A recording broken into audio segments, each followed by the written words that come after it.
Hindi na pinayagang lumabas sa live telecast ng isang programa ang co-host na actress dahil sa pangambang tuluyan na siyang magsuka. Nangyari ang insidente kamakailan nang dumating sa studio ang aktres na matindi ang hangover dahil nalasing ng husto sa isang showbiz event na kanyang dinaluhan. Isang oras bago ang live telecast ng programa, nagpakita ang aktres ng sintomas ng pagsusuka pero pilit niyang pinigilan.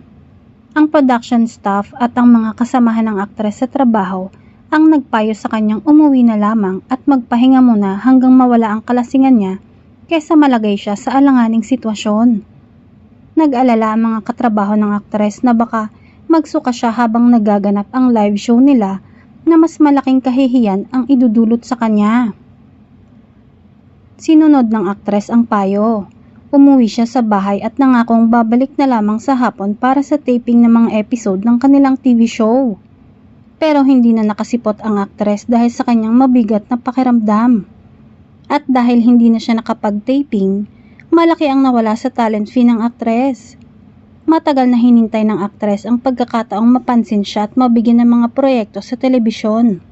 Hindi niya dapat sayangin at pakawalan ang mga oportunidad na ipinagkaloob sa kanya.